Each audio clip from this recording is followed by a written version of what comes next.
नमस्कार, मी Poonam news अँकरच्या morning बुलेटिनमध्ये तुमचं सगळ्यांचं स्वागत करते। बातमीपत्राला सुरुवात करण्याआधी नजर टाकूयात काही महत्त्वाच्या हेडलाईन्सवर। 93.64% 12वीच्या परीक्षेत राज्यात कोल्हापूर विभाग दुसरा। महादेव जानकरांनी दिल्लीत घेतली राहुल गांधी यांची भेट। शेतकऱ्यांनी देशाच्या विकासासाठी दुसऱ्या बाजूने विचार करावा, चंद्रशेखर बावनकुळे। आणि आमदार अर्जुन खोतकरांच्या उपस्थितीत जालन्यात खरीप हंगामाच्या पूर्वतयारीची बैठक। आता पाहूयात बातम्या विस्ताराने। राष्ट्रीय समाज पक्षाचे अध्यक्ष महादेव जानकर यांनी काल काँग्रेस नेते राहुल गांधी यांची भेट घेतली। यावेळी त्यांनी पुण्यश्लोक राजमाता अहिल्यादेवी होळकर यांच्या 300व्या जयंती महोत्सवाचे निमंत्रण दिले। माहितीनुसार यावेळी दोन्ही नेत्यांचं बराच वेळ चर्चा झाली आहे, त्यामुळे भाजपवर नाराज असणारे महादेव जानकर काँग्रेस सोबत जाणार का, अशी चर्चा राजकीय वर्तुळात सुरू झाली आहे। 93.64% 12वीच्या परीक्षेत कोल्हापूर विभागाने राज्यात दुसरा क्रमांक प्राप्त केलाय। यंदाही निकालात मुलींनी बाजी मारली आहे। कोल्हापूर विभागीय मंडळाचा कोल्हापूर, सांगली आणि सातारा हे 3 जिल्हे मिळून 93.64% इतका निकाल लागलाय। फक्त कोल्हापूर जिल्ह्याचा निकाल 94.40% असल्याची माहिती शिक्षण मंडळाचे अध्यक्ष राजेश क्षीरसागर यांनी दिली आहे। नमस्कार। आज माध्यमिक व उच्च माध्यमिक शिक्षण मंडळ पुणे अंतर्गत विभागीय शिक्षण मंडळ कोल्हापूर या विभागाचा निकाल दुपारी 1 वाजता जाहीर झालेला आहे आणि कोल्हापूर विभाग नेहमी निकालामध्ये अग्रेसर असतो। कोकण क्रमांक 1 वर नेहमी आपण पाहतो, कोल्हापूर विभाग चालू वर्षी क्रमांक 2 वर आहे राज्यामध्ये। आणि या निकालाची काही वैशिष्ट्ये आणि सांख्यिकी माहितीवर आपण जर नजर टाकली तर आपल्याला लक्षात येतं की चालू वर्षी निकालामध्ये दर्जात्मक वाढ झालेली आपल्याला दिसून येते। मागच्या वर्षीपेक्षा निकाल चालू वर्षी कोल्हापूर विभागाचा 0.60% कमी झाला असला तरी चालू वर्षी आपण कॉपीमुक्त अभियान। अमरावती विभागाचा 12वीचा निकाल 91.43% इतका लागलाय, तर राज्यात हा विभाग 6व्या स्थानी राहिलाय। निकालानंतर शिक्षण आमदार किरण सरनाईक यांनी अमरावती विभागीय बोर्डाला भेट देऊन विभागाच्या सचिवांचे, कर्मचाऱ्यांचे आणि शाळेतील शिक्षकांचे अभिनंदन केलंय। तसेच उत्तीर्ण झालेल्या विद्यार्थ्यांना पुढील वाटचालीस शुभेच्छाही देण्यात आल्यात। बोर्डामध्ये आलो होतो अमरावतीच्या, या ठिकाणी सन्माननीय बोर्डाच्या सचिव श्रीमती नीलिमाताई टाके यांची भेट झाली व त्यांनी मला पूर्ण आज जो 12वीचा निकाल लागलेला आहे त्याचा गोषवारा दिला। त्या ठिकाणी आपल्या बोर्डाचा निकाल अतिशय उत्तम लागलेला आहे। 91.43% निकाल आपल्या बोर्डाचा लागलेला आहे। या बोर्डाच्या निकालामध्ये जे विद्यार्थी आज उत्तीर्ण झालेले आहेत, विद्यार्थिनी उत्तीर्ण झालेले आहेत, त्या सर्वांना मी मनापासून हार्दिक शुभेच्छा देतो। भावी कार्यकालात त्यांच्या सर्व मनोकामना पूर्ण हो अशी प्रभूचरणी प्रार्थना करतो। बोर्डाच्या सचिव सन्मान्य श्री नीलिमाताई टाके यांचं देखील मी मनापासून अभिनंदन करतो। त्याचबरोबर आपल्या विभागातले जे शिक्षक लोक आहेत, जे शिक्षक आहेत तर कर्मचारी आहेत, यांचं देखील मनापासून अभिनंदन करतो की त्यांनी हा निकाल वेळेच्या आत लागण्यासाठी आपले निकालाचे निकाल सीट या ताबडतोब या बोर्डामध्ये जमा केल्या आणि त्याच्यामुळं पूर्ण महाराष्ट्रामध्ये या शिक्षकांच्या या प्रयत्नांमुळं निकाल हा व्यवस्थिशीर वेळेच्या आत आणि टाईमवर लागलेला आहे। मी त्या शिक्षकांचे देखील मनापासून अभिनंदन करेन की अतिशय उत्तम त्यांनी मॉडरेशनचं आणखीन पेपर तपासणीचं काम त्यांनी केलं। त्या सर्वांचं मी अभिनंदन करेन। मिलांचं पुनश्च अभिनंदन करतो। थांबतो। धन्यवाद। जय हिंद। महाराष्ट्राचे महसूल मंत्री चंद्रशेखर बावनकुळे यांनी काल पुण्यातील जिल्हाधिकारी कार्यालयात पुरंदर विमानतळाच्या संदर्भात पत्रकार परिषद घेतली होती। यावेळेस बोलताना त्यांनी म्हटलंय की अधिकाऱ्यांना मारहाण केल्याचे व्हिडिओ आमच्याकडे आहेत, त्याचा तपास केला जाईल। 8 दिवसात शेतकऱ्यांनी आपल्या काय मागण्या आहेत त्या सरकारला सांगाव्यात। या विमानतळामुळे शेतीविषयक माल डायरेक्ट एक्सपोर्ट होऊ शकतो, यामुळे शेतकऱ्यांनाही फायदा होणार आहे। विमानतळ झालंच पाहिजे, याशिवाय देशाच्या विकासाला पर्याय नाही, असं बावनकुळे यांनी यावेळी स्पष्ट केलंय। आमच्या शेतकऱ्यांना त्या ठिकाणी आंदोलनातून जे काही झालं आहे ते एक भावना होत्या, प्रक्षोभक भावना होत्या। त्या भावनातून त्यांनी काही प्रकार झाला तो कमी शासनाने करावा, त्याबद्दल शासनाने विचार करावा। दुसरं त्या राज्याचा भूसंपादन मंत्री म्हणून मी त्याच्याही चर्चा केल्यावर 2 गोष्टी प्रामुख्याने या ठिकाणी आढळल्या किंवा चर्चा आल्या. एक तर पहिली चर्चा अशी आहे की कुणालाही पुरंदर विमानतळात जागा द्यायची नाहीये, असा त्यांचा चर्चेचा सारांश आहे. पण मी त्यांना समजवलं की शेवटी नागपूरमध्ये मिहान प्रकल्प झाला, कार्गो हब झाला, नागपूर शहराला लागून असलेल्या हजारो एकर जमीन शेवटी देश कार्याकरता, महाराष्ट्राच्या विकासाकरता आम्ही दिल्या. आणि एखाद्या राज्याने किंवा केंद्राने प्रकल्प ठरवला, त्या प्रकल्पाला करावंच लागतं. मोठे मोठे प्रकल्प या राज्यामध्ये झाले. या बातमीचा वेळ झाली छोट्याशा विश्रांतीची. लवकरच परत येऊयात. पाहत राहा न्यूज अनकट. ऐतिहासिक वारसा लाभलेला मराठ मुलूक महाराष्ट्र. या महाराष्ट्राला विविध रंगी छटा आहेत. साहित्य, कला, पर्यटन, नृत्य, भाषा, संत परंपरा अशा विविधतेने तो नटलेला आहे. हीच गौरवशाली विविधता जपत स्वरंग मराठी केवळ महाराष्ट्राच्या सांस्कृतिक संहितेपुरते मर्यादित न राहता समकालीन नवकल्पनांवर आधारित कार्यक्रमांद्वारे मराठी मनोरंजन विश्वात स्वतःची एक अनोखी जागा निर्माण करत आहेत. मराठी मनोरंजन क्षेत्रातील उत्तम दिग्दर्शक, लेखक आणि निर्मात्यांच्या प्रतिभेचा पुरेपूर वापर करून मनोरंजनाचा आगळा वेगळा रंग उधळण्यास आम्ही सज्ज आहोत. स्वरंग मराठीचे उद्दिष्ट मराठी मनोरंजन क्षेत्रामध्ये मनोरंजनाची वहिवाट सोडून, रूढीवादी पद्धती तोडून मनोरंजनाचा समृद्ध अनुभव प्रदान करून देण्याचा आहे. म्हणूनच यात विविध पद्धतीचे मनोरंजक आणि माहितीपूर्ण कार्यक्रम स्वरंग मराठीवर बघता येतील. शेवटी एकच, धकाधकीच्या जीवनात धांगडधिंगा करण्यापेक्षा बसूया, हसूया, गाऊया, जगूया. नाती गोती श्रावण मोती गावामधले जिवंत रंग. नाती गोती श्रावण मोती गावामधले जिवंत रंग. चला जोडूया, चला पाहूया, जशी संस्कृती तसा स्वरंग. विश्रांतीनंतर तुमचं पुन्हा एकदा स्वागत करते. आमदार अर्जुन खोतकरांच्या उपस्थितीत काल जालन्यात खरीप हंगामाच्या पूर्वतयारीची बैठक पार पडली.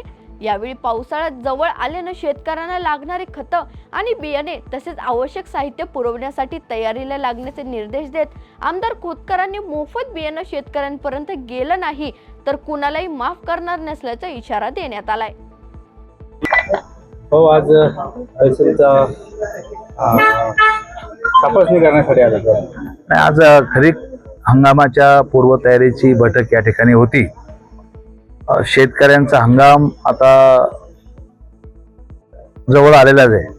मग त्याची पूर्वतयारी, मग शेतकऱ्याला लागणारं बियाणं, शेतकऱ्याला लागणारं खत, शेतकऱ्याला लागणारं कीटकनाशक, शेतकऱ्यांना बँकेच्या मार्फत पीक कर्ज मिळणं, MSCBच्या माध्यमातून त्यांना सोलरच्या माध्यमातून कुसुम योजनेचे पंप इन्स्टॉल करणं, या सर्व बाबीचा आढावा या ठिकाणी घेतला.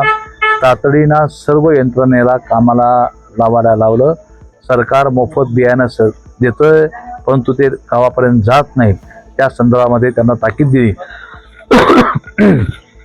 की पुढच्या कालखंडात हे बियाणं जर गेलं नाही तर एकालाही माफ केलं जाणार नाही, अशा प्रकारच्या सूचना त्यांनी दिली. तहसील कार्यालयाच्या वारंवार तक्रारी येत आहे की रेशन कार्डाच्या हो, बीड शहरात गेल्या काही दिवसांपासून पिण्याच्या पाण्याचा प्रश्न निर्माण झालाय. गेल्या 20 ते 25 दिवसांपासून पाणी पुरवठाही झाला नाहीये. तर ढिसाळ नियोजनामुळे संतप्त झालेल्या नागरिकांनी शिवसेना ठाकरे पक्षाचे जिल्हा प्रमुख उल्हास गिराम पाटील यांच्या नेतृत्वात नगरपालिकेच्या प्रवेशद्वाराला प्लास्टिकच्या मटक्याचं तोरण बांधलंय. यावेळी नगरपालिकेच्या मुख्याधिकारी आणि प्रशासकीय कारभाराविरुद्ध जोरदार घोषणाबाजी करत शिवसैनिकांनी मुख्य प्रवेशद्वारावर रिकामे माठ फोडून निषेध नोंदवलाय. काय मागणी केली आहे? बीड नगरपालिकेत पाणी अवेलेबल असताना लोकांना 25 दिवसाला पाणी अवेलेबल होतं. नगरपालिकेत 30 दिवसाला पाणी येते. नगरपालिका प्रशासन या प्रकरणात कसल्याही प्रकारची कारवाई करताना दिसत नाही किंवा त्यांचं झालेलं काम दिसत नाही.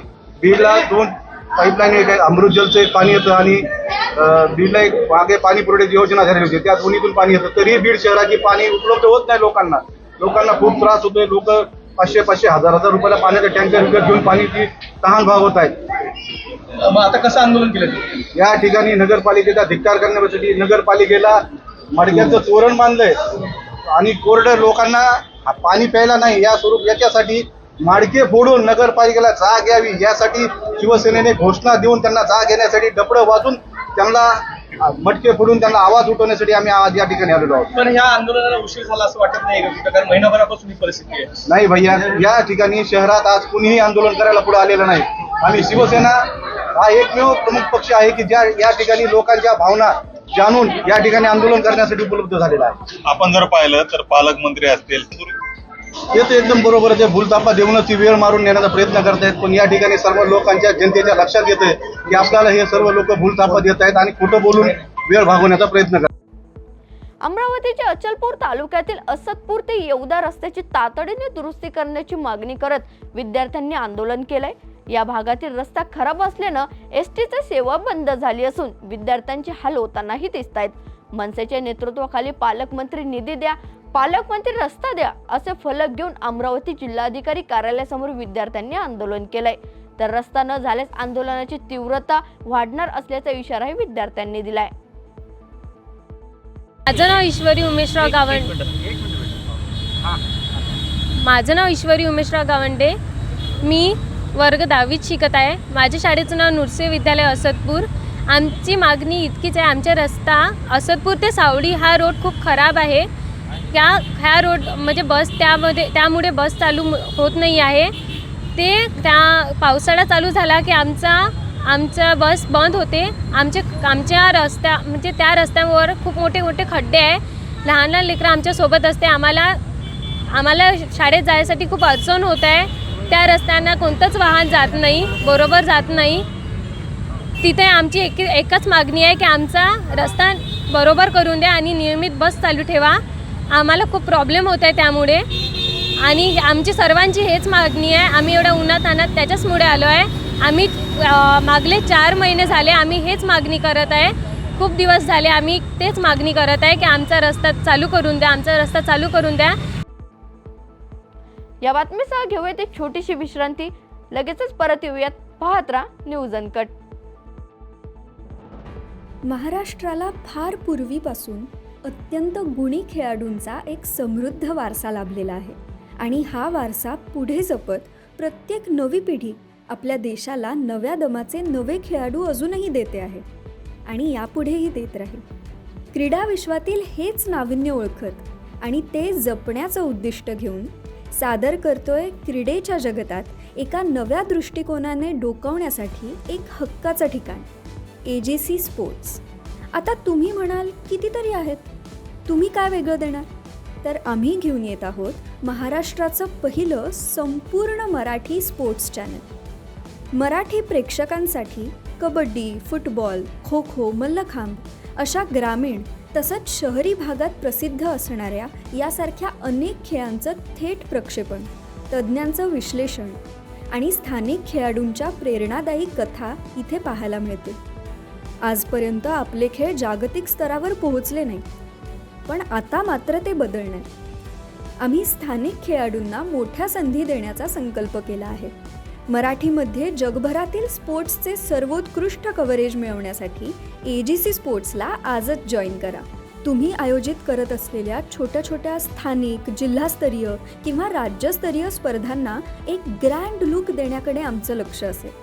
रोज पहाटे उठून आपल्या खेळाची प्रॅक्टिस करणारे, ऑलिम्पिकसारख्या स्पर्धांमध्ये पदकं मिळवण्याची स्वप्न पाहणारे आणि त्यासाठी भरपूर कष्ट घेणारे असे विविध भागांमधले गुणी खेळाडू हे असतील आमचे हिरो. चला तर मग आपल्या खेळाला आपली ओळख देऊया.